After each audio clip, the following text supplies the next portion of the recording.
Welcome to the Beautifully Booked podcast, where we talk all things spa and massage.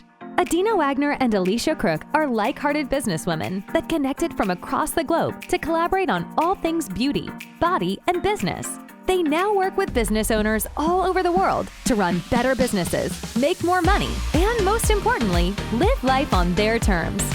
By sharing the highs and lows of their work and lives and offering insights from their hands-on business experience, this show will deep dive into the successes and struggles of the spa and massage industry.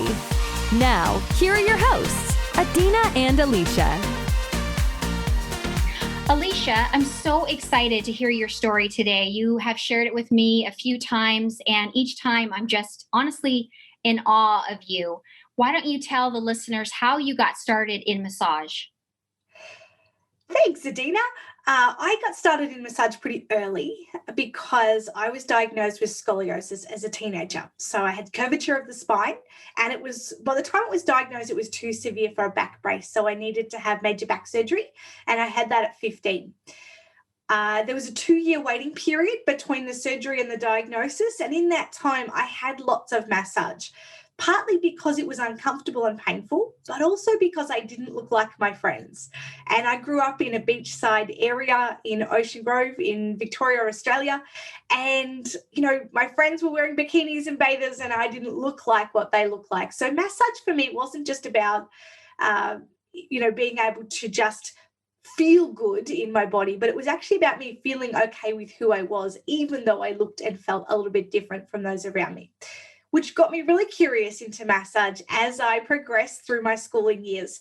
And I decided that I wanted to go and help other people who'd experienced complicated or chronic cases.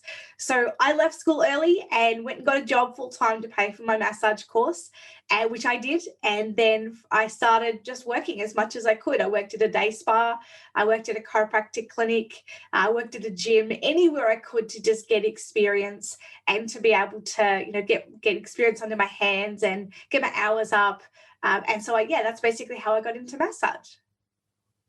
That's fantastic. I really appreciate that you sharing that part about yourself and how you were able to use something that had happened to you for your benefit, but also for the benefit of others. But what actually then led you into getting started with your own business? How did you make that transition? I've grown up in a household in a family of a lot of small business owners. So moving into my own business wasn't quite as daunting or scary for me because I'd seen my grandma, I'd seen my mum and my stepdad and my grandpa to an extent as well, and aunties and uncles all run their own businesses. So after working at the day spas long enough and at the chiropractic clinic long enough, I decided it was ready to go out on my own. And I rented a room. I found a really good space that was quite economical, wasn't too expensive to rent. I worked at a gym 1 day a week so that I knew that I could always cover my rent. Worst case scenario, I had no clients.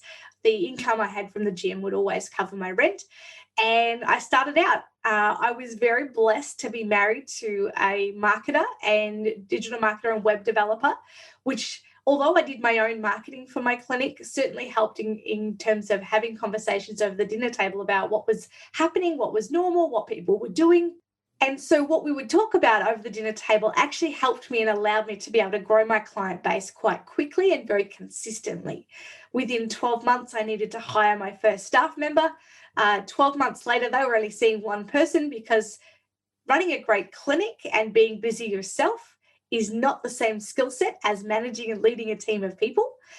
So a little while later, I decided to hire somebody else, started to learn and understand better skill set. And within a very short space of time, we had 5 therapists working out of one treatment room, doing split shifts and seeing between 30 and 50 clients a week from the one treatment room. So getting into business was kind of very slow. It took a long time to kind of build up and things like that. But once it hit its stride, it just really escalated quite quickly. After working in that space for about 4 years, we had the opportunity to move into a commercial space. And so I moved our clinic across the road into a commercial space where we had 3 treatment rooms. We had an osteopath, a naturopath, a life coach renting one room. And then we had reception as well. And we ended up having a really large team. We had 9 employees. So 2 reception staff, 7 therapists, all working alongside one another, and we're seeing over 100 clients a week in our clinic. We were the most expensive clinic in the area. It's a very high populated area. There's about 13,000 people here in Ocean Grove. We had most expensive clinic in the area. We saw over 100 clients a week. We had 35 other practitioners working around us within a 5 or 10 kilometre radius. So it's a really densely populated area with massage practitioners and with other allied health clinics as well. So we really had to make sure that our marketing was on point. We had to get, we were lucky that we had a lot of things right, but we also had to work to getting things really, really, really working really well and really consistently. Right. It sounds like you've mentioned some challenges that you've already realized that you would have to overcome. Is there any challenge in particular that you want to share that you had to overcome? I think there was a couple of different seasons when I look back in the business, which I've now sold. One season was when we transitioned from 1 treatment room to 3 treatment rooms. That was a really big shift in terms of finances and risk and investment and things like that. So being able to now, knowing what I know now, things I would do is make sure I had an amount of money set aside that I didn't have set aside before. The commercial lease is very different to like a residential lease, and there's a lot of less inclusions that we had to sort of foot the bill for that I wasn't aware of. So going in eyes wide open, I think, would have been really important and really helpful had I have known at the time. I think one of the other big challenges that we had, although we were the most expensive clinic in the area, we still didn't actually charge enough to cover the cost of the clinic that I had rented. And so what it meant was, for a long time, we really struggled financially. And it was the one thing that I couldn't possibly charge more in my socioeconomic area, which is simply, for me, I believe, just a reflection of where I was at in my mindset around money at the time.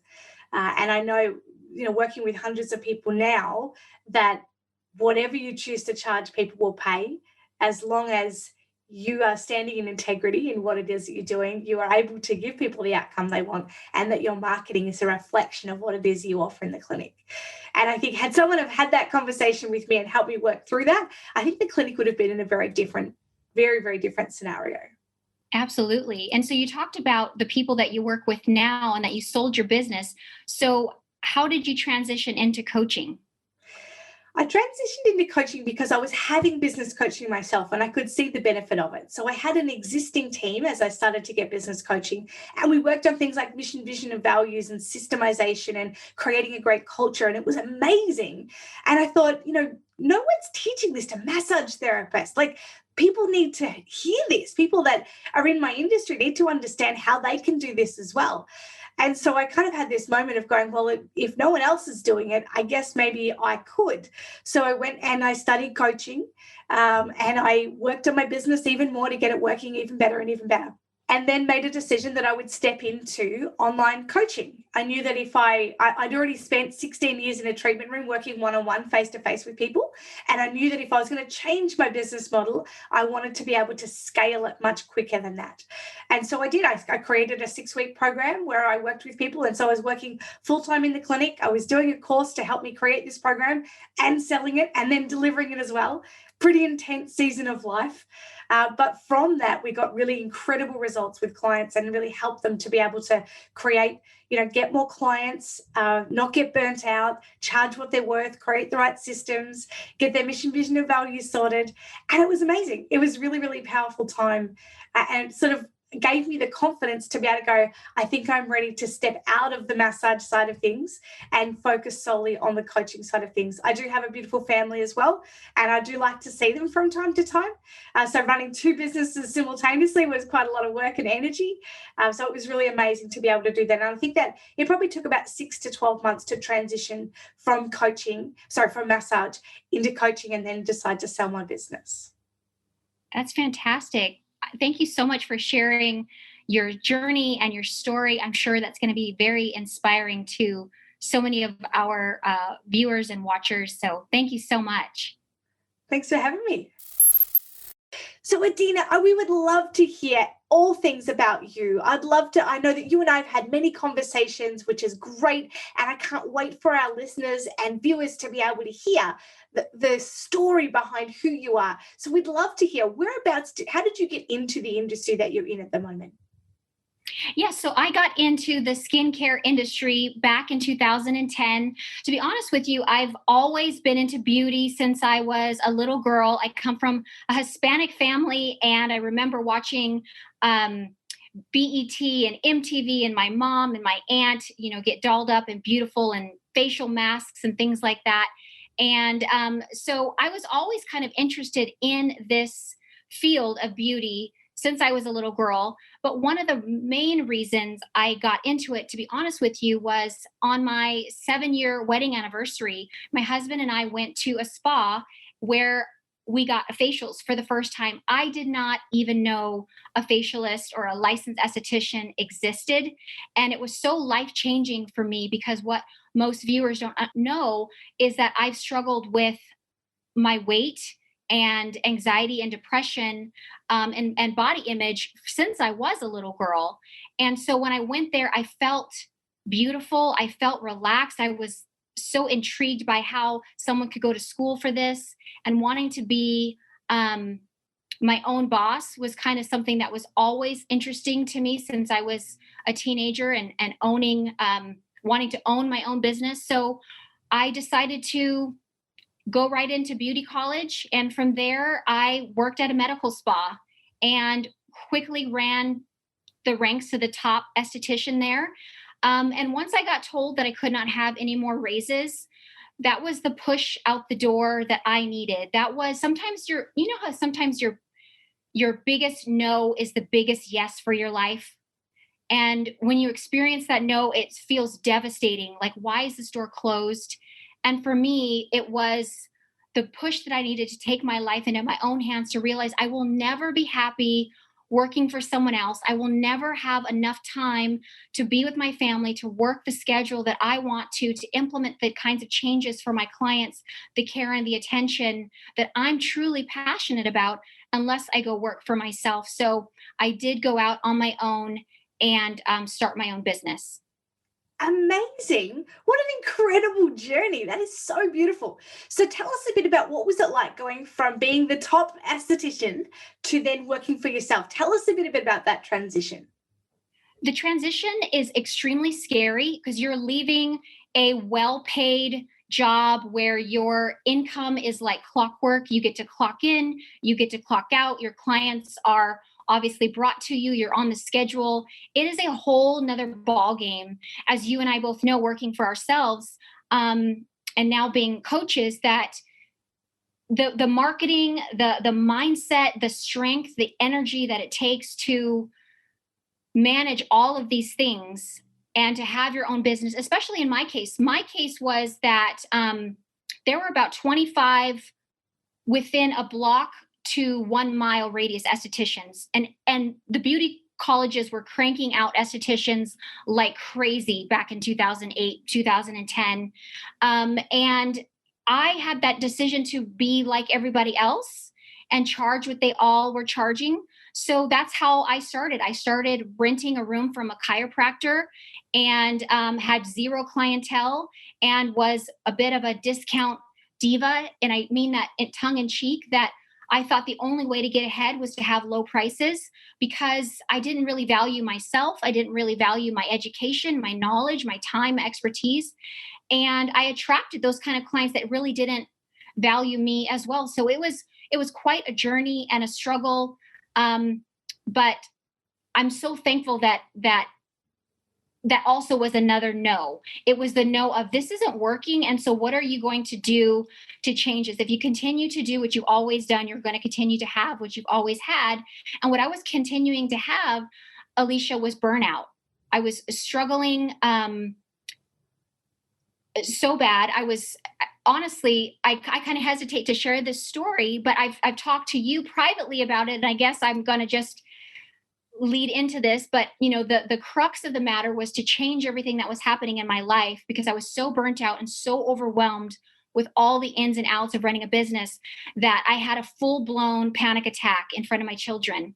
And I'm the type of person, I can keep everything inside, and I'm very, very introverted. And so I just kept it cool, kept it calm. But inside was all these worries and concerns about how am I going to fill my books, and how am I going to do this, and how am I going to do that, and what if I'm a failure, and what if my husband, who's believing so much in me, what if I let him down, what if I can't do this? I'm afraid to fail, and I'm afraid to succeed. And I remember coming home from work one day with the weight of the world on my shoulder and in my mind, keeping me from sleeping at night, and insomnia, and this increasing weight gain to my maximum of 100 pounds higher than I am now. And when I had that panic attack on the floor, and my kids rushed to my side and my husband rushed to my side, and I just screamed, get away from me. Because when you've had a panic attack, and it was my first one in many, many, many years, that I felt like I couldn't breathe. And I realized how scary and how ashamed I felt that I had let myself go like this, physically, mentally, emotionally, and that I needed help. And it was hiring a coach and many coaches that was allowing myself to get the help that I needed to. I learned how to be a very successful and dedicated, knowledgeable esthetician. I did not know exactly how to be that for myself and running my own business. And so being able to reach out for help and to get that coaching that I needed was really the game changer for me, that helped me go from the discount diva to a 6-figure esthetician in a year. Wow. Thank you for sharing. That is it's a huge story. And I think it's incredibly courageous to share it, because so many business owners do have so many mental health challenges that go on, but we don't talk about it because, it's hashtag Insta life. Everything's amazing.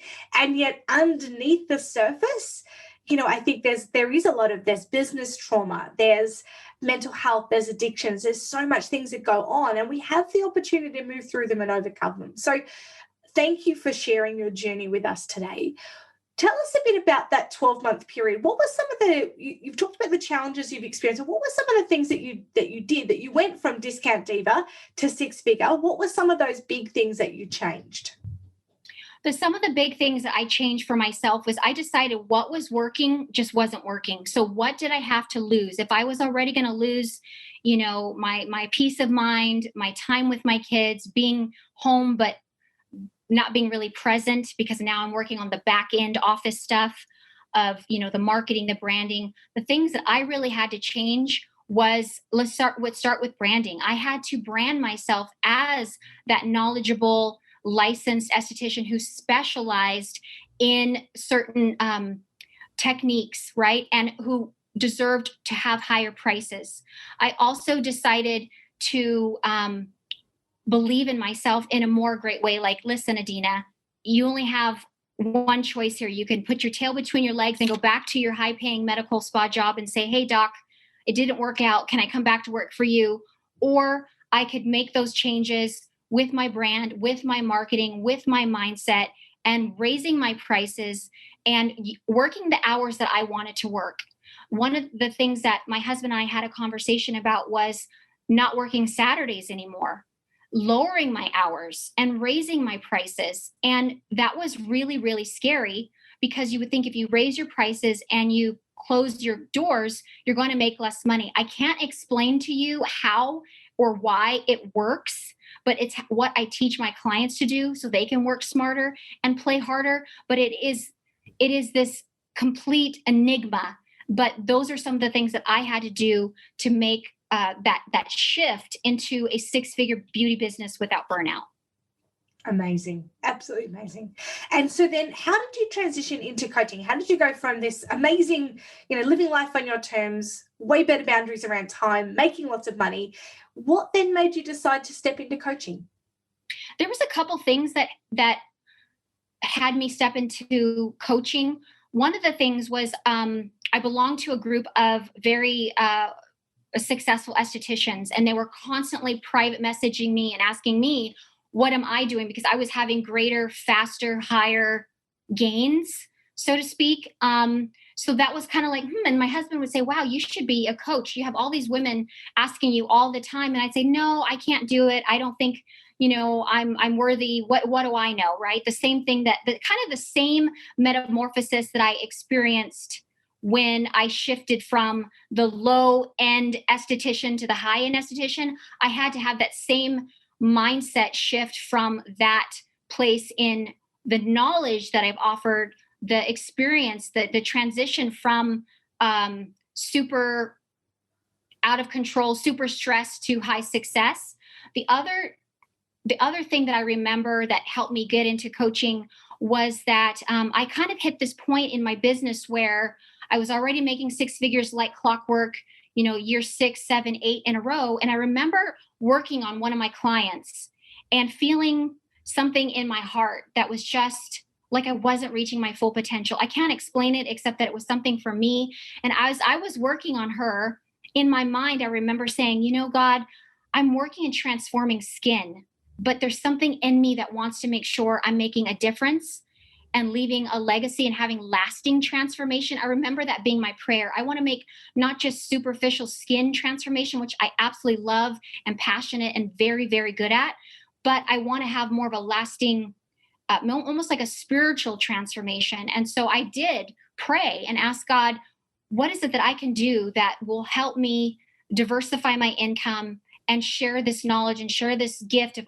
the ins and the outs, the ups and the downs of being an entrepreneur and being a business owner.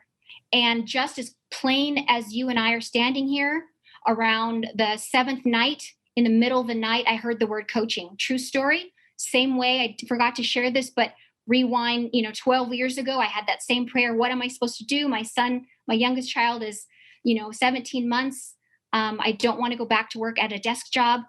And I prayed, and in the middle of the night, I heard the word beauty college. So those are the two ways that God has personally answered me in a dream, so to speak. And I heard the word beauty, I heard the word coaching, and that led to, because I already had experience being coached by several coaches, I thought, this is the time, this is how I can transition into coaching.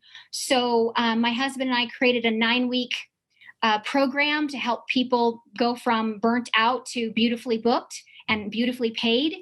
And we just got incredible results where it had taken me a year or two to hit that mark myself.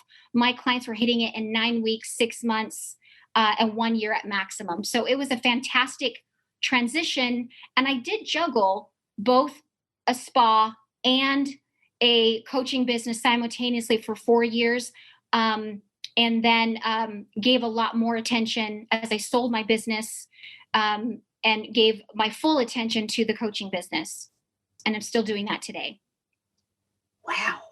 What an incredible journey to have literally heard through dreams in the middle of the night, this is where I'm meant to go, to be so guided and directed. It's clear to see the passion that you have for every person that you work through, that you work on, comes through in the way that you operate. And you can hear that in the passion that you have and your heartbeat. Thank you so much for sharing your story with us today. It's been absolutely incredible to be able to hear all of what has experienced. And I know that more and more good things are going to happen as you move forward. Thank you so much. This podcast was brought to you by Coach Adeena Wagner from Clients on Repeat and Elicia Crook from Massage Champions. For more information, you can visit AdeenaWagner.com and MassageChampions.com for more secrets on the art of growing a successful spa and massage business. Thanks again for listening to our show. Please feel free to rate, subscribe, and leave a review wherever you listen to your podcasts. We'll catch you in the next episode.